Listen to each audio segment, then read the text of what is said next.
Hi, this is David again. I did a video about an hour and a half or 2 hours ago on the Utah women. And I meant every word I said. I'm complimentary. I don't know how they stand it. I don't. But I'm going to expand on it because when I clicked on my demographics in Utah, I was at 75% female 2 hours ago. Now I'm at 85%. So maybe the girls just grabbed her husband, put his ass up in front of the mirror here and said, listen, this guy knows what he's talking about. I don't know if I do or I don't. I don't. But I can state how I feel. I've been a member of the church many, many years, a half a century, and as I've told you over and over, I resigned. I wasn't screwing everybody. I wasn't in a church court. I wasn't offended. Um, I just happened to read the history and the doctrines, and it took me 50 years to understand. Now, I'm going to dedicate this one again to the female LDS girls. You know, I forget. I've got 14 kids. I forget if I got 6 and 6 or 7 and 7. I don't know. But it's pretty evenly divided. And I've raised a lot of girls. And I've raised girls in the church. And right now I'm raising 2 girls outside the church. I have changed my mind on how the church treats girls. I don't like the way the church treats girls, and I have no problem in saying so. I've changed over the years. I used to have very low self-esteem, and the power of the priesthood, and I'm the last word in the house. I'm the last ass in the house. That's the way it used to be. Um, and I'm going to be very truthful here because I want to go to my grave being honest. I'm glad I had quad bypass. If I had died years ago as a Mormon, I would probably be in outer darkness. I would need my solar flashlight. I've been married 6 times. And I think the reason that I've been married 6 times, I can't, I want to be as objective as I can. I've told you all, I'm bipolar. And I'm on $700 of medication per month to keep me out of jail and out of mental institutions. And sometimes it's close. But I want to say to the men, and in behalf, I want to be not a spokesman because I don't have a vagina. I can't be a spokesman, but I can be an advocate, and that's really what I want to be. These little girls that are born and raised in the Mormon Church, I feel sad for, and I feel a little bit pity. I hate to say it, but I do. When a little girl is born in the Mormon Church, from the moment that she gets her little blessing, she has that little white dress on that they bring up, and they give her a name and a blessing. From that moment forth, her life really isn't her own. My experience has been this in raising girls and watching my girls get married and watching my new girls being raised without the church. Girls from the very get-go in the church are just hammered because they have vaginas. Just hammered. We've had, not we, because I'm not part of the Mormon church anymore, but the church, Mormon church, has had prophets, supposedly prophets, that have said that if a girl was raped or she was to lose her virginity, that basically she would rather be dead. If that ain't an asshole thing to say to a young girl.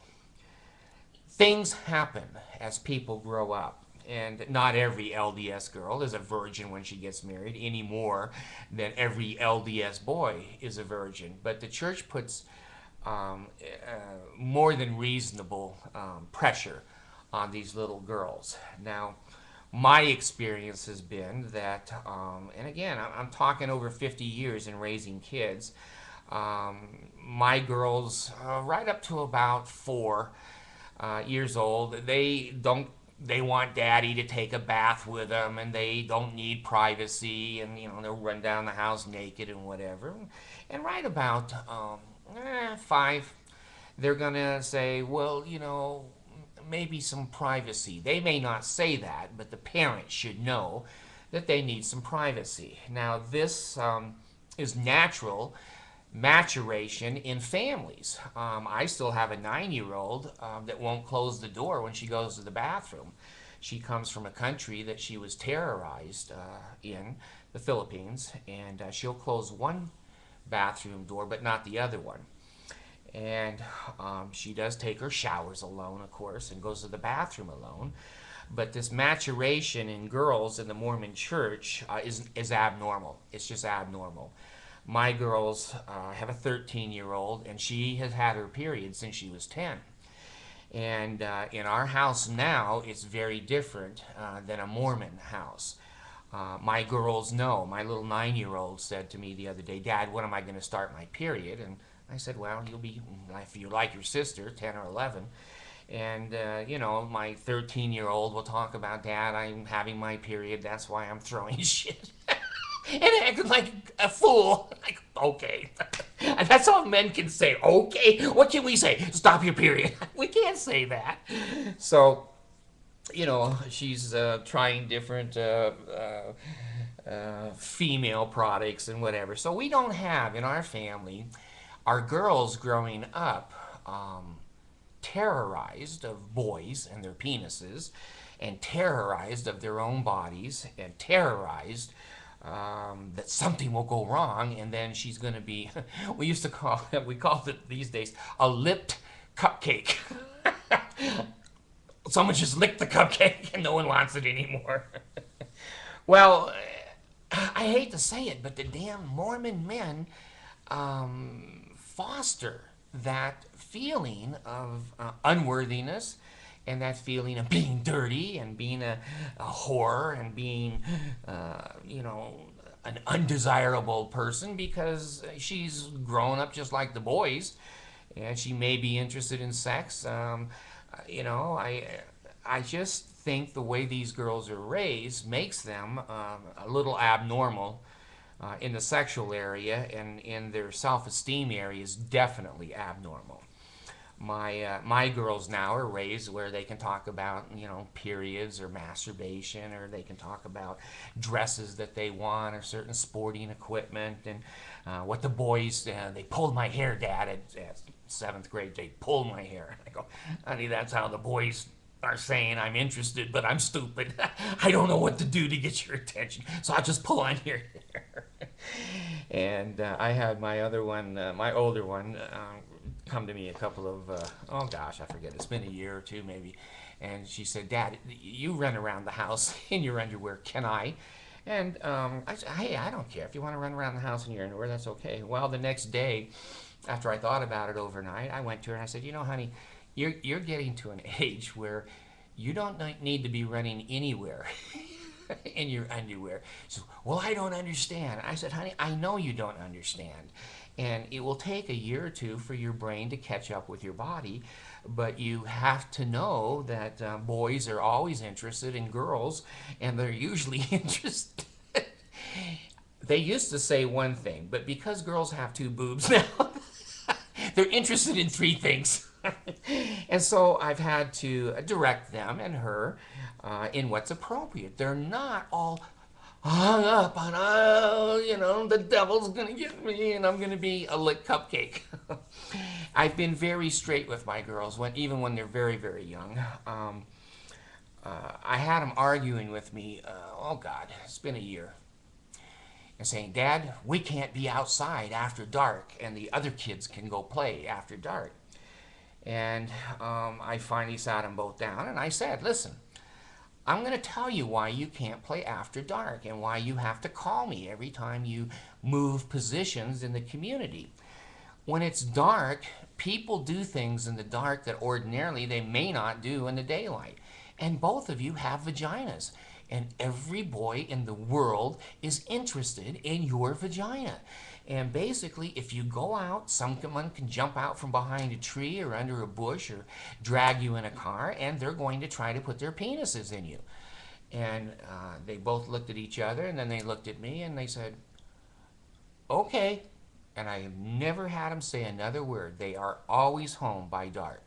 I always get a phone call when they're moving through the community, and I always oversee and protect them because shit happens. You know, something could happen to one of my girls, and I would be devastated. But they're not growing up hating themselves and because they're women. And I tell them all the time, it's wonderful to be a girl. You're in charge of the world between 18 and 35, and you better make some good decisions between those two ages on education and whatever, because when you lose your looks in this society, many times you're going to be pushed to the side. And you have to plan for that you have money and you have education and that you have a husband that doesn't have, rings in his nose and tattoos on his forehead. And I love you, I love you, I love you. My 13-year-old is very socially aware. She's a popular kid at school and athletic and a dancer. She's the best hip-hop dancer I've ever seen. And I've taught BYU dance for years when I was down there. So I have some kind of a background. But she's very aware, and I tell her almost monthly, I said, you know what? You have to choose the man that you marry who is good. And you got to know that he's good, because some of these guys will look good, and then they marry you, and then they slap you around, or they use all the money for themselves, and you're pregnant all the time, and you lose your figure and your looks, and he has his kingdom here upon earth. Now here's where I, again, want to be a little bit of an advocate. You can't expect LDS girls to be the sex playmates of the world. These girls are raised where their skirts are measured constantly, and they're afraid that, maybe their bra's black and someone's going to look in and see, or they get into... I've seen my girls, of course they're not like this. My girls will get in a bathing suit and jump in the swimming pool, whether it's one piece, two piece, whatever. And I don't give a rat's ass. When I first got them, they came from the Philippines, and they would go in the pool in their clothes. That was the culture there. But now they're very comfortable having breasts and bathing suits and whatever. And, even my girls have, asked me different things. I guess just because I'm the kind of dad where, I don't give a rat's ass. I love the girls. I love the boys. I've raised my boys. And my girls will ask me an awful lot of questions. And so they've set goals already. They're young. They want to go to college already. And my oldest one is very good at math, and she doesn't know yet that the boys are going to be jealous and shun her because she's supposed to be cute and sweet. And she's also athletic. She's cute as can be. She's 92 pounds and looks like she's 18. And I've told her and told her. And so what I'm saying to the LDS women and to their husbands is you can't raise a girl with that much guilt, shame, and lack of information. They have no idea how their bodies work. Have no idea. And my little one, when she was, my big one a year ago, she said, well, Dad, she says, how many things are in my vagina? And I said, well, what do you mean? She said, well, I never looked at it. What's in there? And I said, well, honey, you have the hole where the penis goes in and where your period comes out, and then you have, a little hole for the urine, and then you have a clitoris at the top of the inner lips that is your sexual part. And, okay, out the door she goes. Out the door she goes.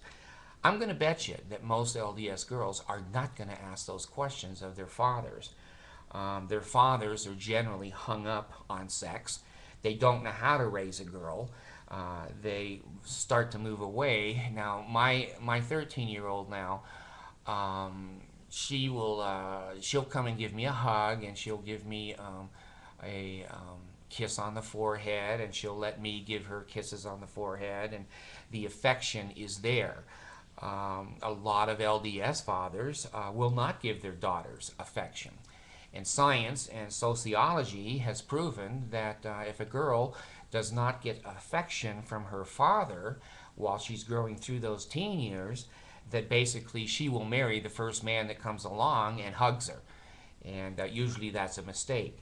And so my girls know very, very well, and I've told them over and over again that no one is to touch them in any way or look at them in any way sexually, and that basically they are not to get in cars and the normal things that we say as parents. But my point is, when you raise a girl with the anxiety and the fear and the guilt of having a vagina in the Mormon church, this girl is not going to be totally normal. She may become normal. It's not like a rape where they never change. If you've been a girl and you've been raped, my experience is that it never goes away, never. And of course, if your father or a grandfather or brother has molested you, that doesn't go away either. That is permanent damage to a girl. So here, the little girl comes through high school. I was watching my 13-year-old go to her hip-hop dance lessons. And when she first went in the first time, she wanted her dad. When she went in the second or third or fourth, I just thought I'd step in and see how she's doing. And I got the evil eye. Get the hell out. I did okay. I got out of there. I didn't want to embarrass her. And the first day we went to school, she said, Dad, you got to come in with me and show me my lockers and help me. I said, honey, you're in 7th grade. You're not going to want your fat old dad walking down the halls with you. No. You have to come. I said, okay. I will come if you want. And I pulled into the parking lot, and she saw 3 or 4 of her friends, and she says, forget it, Dad. I'm going in. I'm going into battle by myself. I don't want an old man chase. I understand. Go live your life. And then the other day, the little brat, we had to go in the office after school, and she said, Dad, is it okay if I just kind of walk in front of you so people don't know I'm with you? Now, I've had a lot of wives say that.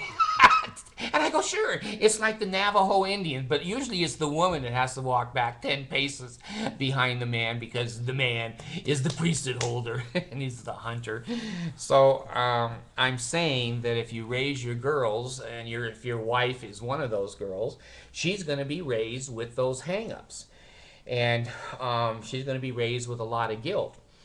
Now, when I was in college, oh God, it's been, when I graduated in 92 or 94 with my master's, and certainly that's outdated now, but masturbation rates nationwide were right at about 99% male, but they were right at about 67% female. So that's not unusual.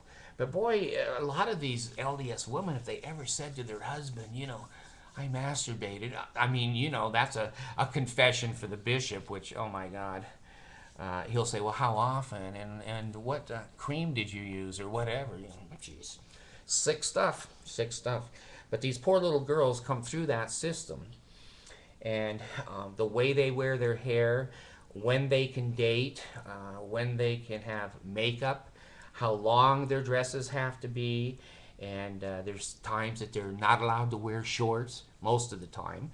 And when they go to the pool, they better look like they're dressing out of the 1940s. And I was saying, when I went to my daughter's hip-hop dance, there's probably 5 girls in there that are LDS. Well, my girl doesn't have any inhibitions, sick inhibitions. I mean, she's not immodest in any way, but she thinks it's fun being a girl. And boy, she moves and moves. Like I told you, I taught BYU dance for years in college, and she is a dancer. There's no doubt about it. I've even offered her to maybe do a video and go to the Disney Channel and see if she can get a job. But when she's standing beside these other girls who have been there a year or 2 years, she's only been there 2 months, she dances 100 times better than those girls. and she's so uninhibited. She does all the hip hop and jumping up and down, and oh my God, it's just like an outer space woman. And here you have this long, beautiful little blonde, and she's there, and she can hardly move. She is so scared that someone is going to look at her, or that someone is going to think that she is sexual, or that someone thinks she's sensual. Women are. Girls are. That's the way they're made. And men, want to look at a sensual, sexual girl. It doesn't mean everybody in the world wants to, have sex with them or take advantage of them, but it's a man's nature to kind of be interested in the curves on those girls' and women's bodies when we get married. When you take a girl like that and whether she's waited for a missionary, which has got to be one of the dumbest things in the world. But hey, some do it and some are happy. You can't, be down on them for that. But a lot of times, once those girls are 17 or 18, that church is starting to preach now, marriage, marriage, marriage. You've got to get married and go to the temple and bring down the Lord's children. Well, that scares her. That scares her to death, and she doesn't have a lot of choice because she's been taught that if she turns down one or two marriage offers or she wants to wait a year or two, the devil's in her heart. It's not true. She's got a brain in her head, and my girls are all taught that they want to get to know well any mates and the mate's parents, and to take a look at where this person is coming from and how they treat her, and what their idea of marriage is. And these poor little girls in the Mormon church, they don't have that privilege. They don't have that privilege. So they get married, and of course, they have the beautiful gowns, and the girls are so beautiful in Utah. Anyway, most are very beautiful. And they go to the temple,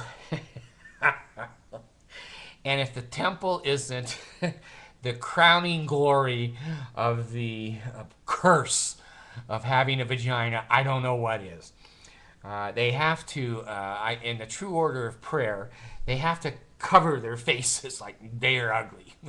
No one wants to see your face. When they raise their right hands to the square, they must swear. Their vagina is basically her husband's, and that's it. And they are threatened under the penalty of death. That if they say anything about the temple or even talk about it, they could be killed. They have to go to the most humiliating part. Now, I'm talking from experience, folks. I'm not telling you something I've read or the devil has, indicated to me. I was a temple worker in Los Angeles, and I worked the veil. I was a veil worker. And the woman at the end of the temple ceremony has a new name. She can't be called her regular name, Julie, and she has to come to the veil. Well, I would put my hands through the veil and give her the handshakes and the signs, tokens, and symbol, and they're sweet as can be. The first time they're there, they don't know shit, and they feel really guilty and bad that they don't know the ceremony. And then the last part of the ceremony, my job, given to me from Jesus and Joseph, is basically, putting my hand through the veil and taking her on the back. And she puts her hand through the veil and takes me on the back. And the 5 points of fellowship, which now has been done away with because the women finally stood up for themselves and go, what the hell? I'm getting married, and this is how I'm going to spend the first 3 or 4 hours before I'm in bed with my husband. So it used to be inside of inside foot to each other, and then knee to knee, breast to breast, back or hand to back, mouth to ear. And I would just have a little sheet. That was all that was between me and this beautiful little bride. And then I would be giving her health and the navel, marrow and the bones, etc. And that was humiliating. Now, before she came up to do that ceremony, she had to run around downstairs for her washings and anointings. Now here, she's scared to death that someone's going to see her naked body for 18 years. And the Mormon church doesn't give a rat's ass. The shields that we had years ago, they were opened at the side. Now that shield, you're naked underneath. You got to take your clothes off. Anyone could look in and see sideways that you're naked. And then you had people putting oil on your head and on your breast and on your navel.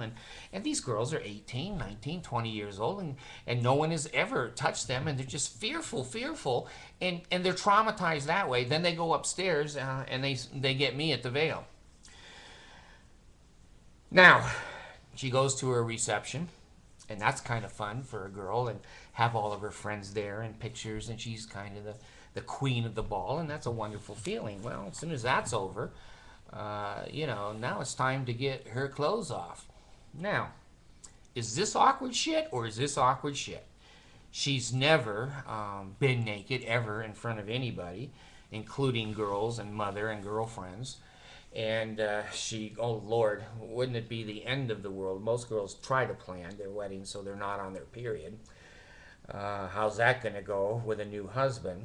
And I remember, I'm telling you the God's truth. The Hotel Utah is not there anymore. The building is, but it's been changed into 1,000 things. My first marriage, I was 19, and she was 20. I liked older women.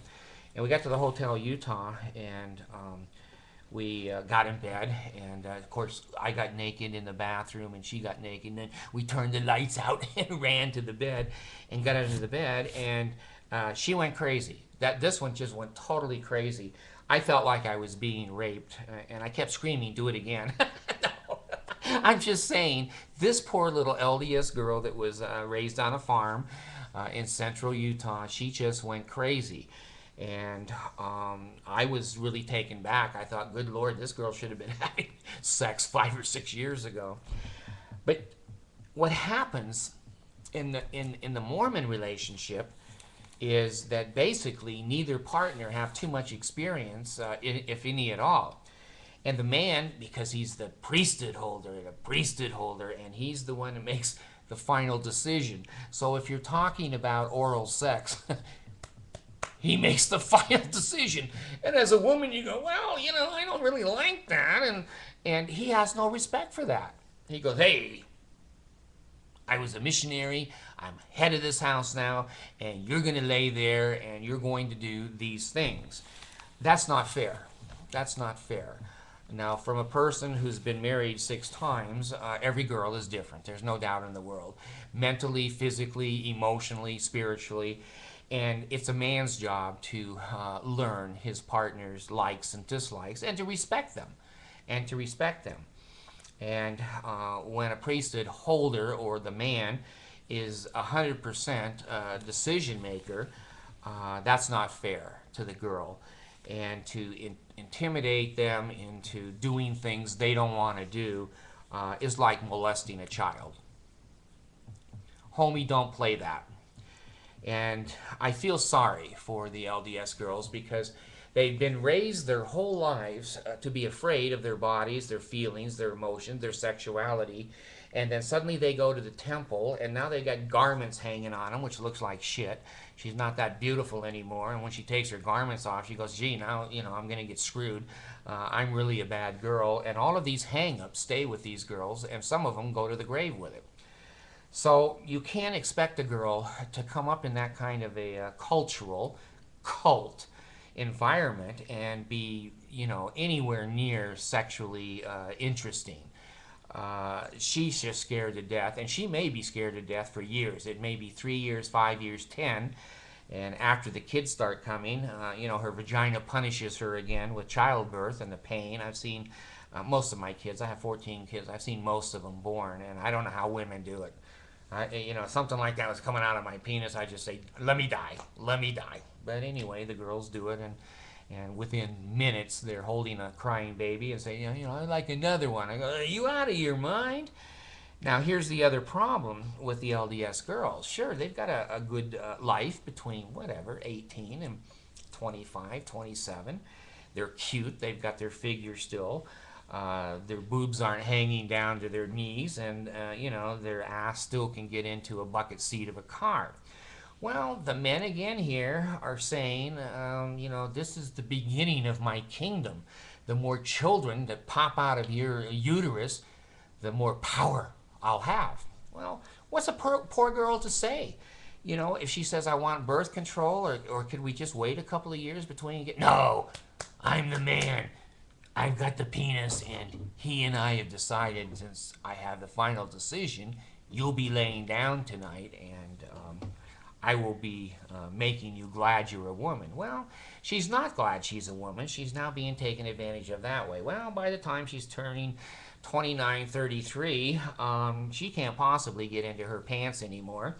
And thank God for size 16 or more. And pretty soon, she's dragging 2 or 3 babies that are not in school yet.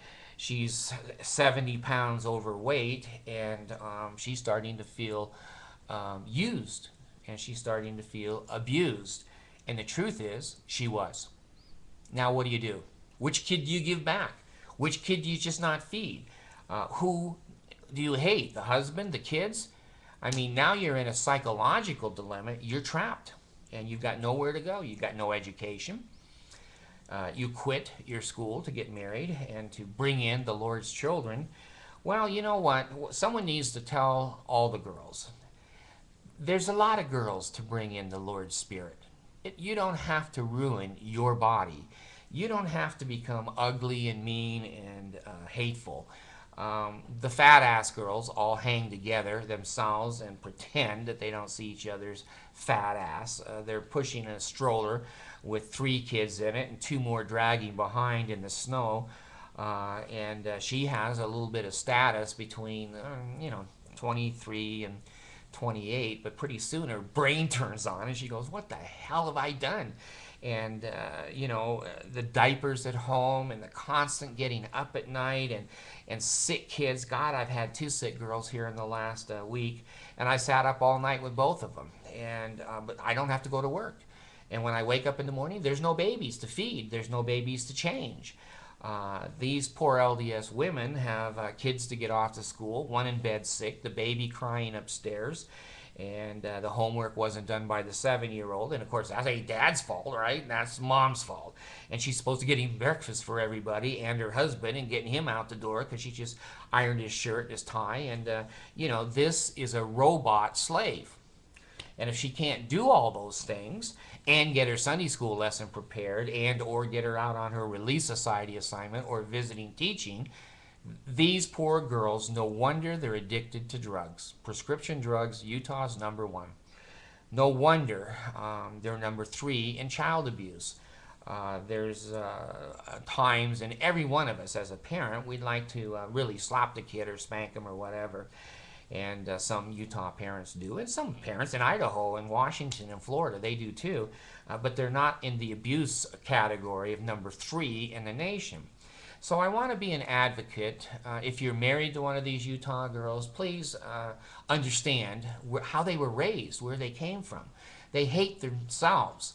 And as they're integrated into marriage and you treat them either rough or threatening or I'm the final decision, and me and the little general tell you what to do, these girls are going to be emotionally devastated. They're going to be empty human beings at the end of their life.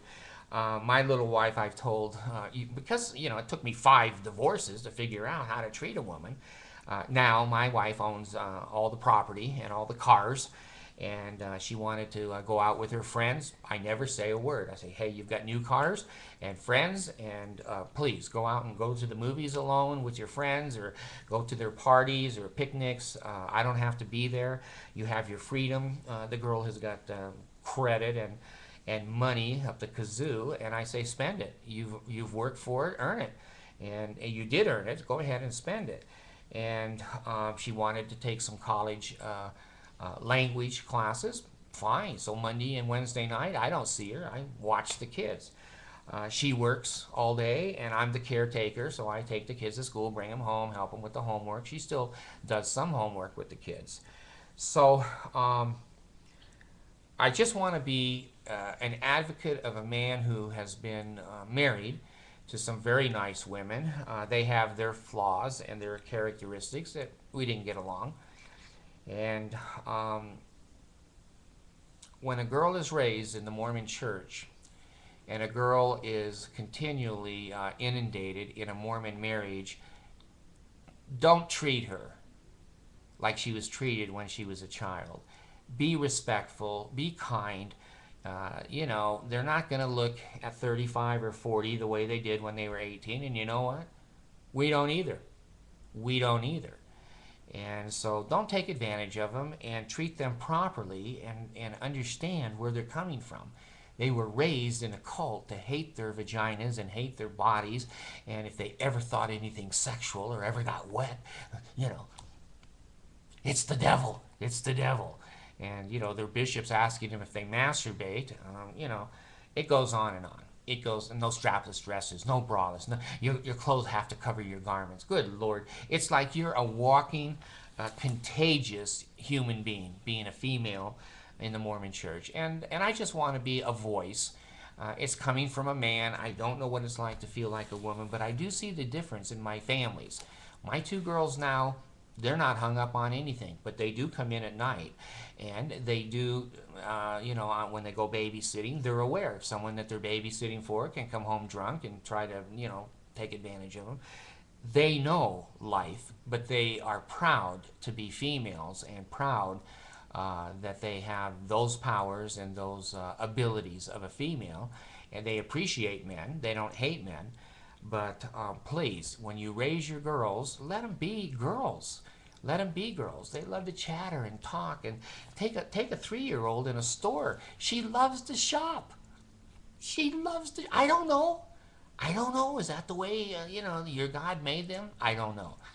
But please, love the girls, and treat them with respect, and show them and tell them there is nothing wrong with being a girl. It's a wonderful, fabulous experience, and try to help them continue to be attractive. You don't need 7 kids to prove you're a Mormon. You can have 1, 2, or 3 kids, and she can keep her figure. And believe me, raising 2 or 3 at the same time is a job. I had as many as 8 in the house at one time, and you know, that does cause mental illness. So please, I admire the female girls in Utah, and the way they are treated many times is reprehensible. And if I can raise a voice to that and make any of them feel better, or feel that their husbands are going to treat them better, that's what I want to do. That's what I want to do. So thank you very much.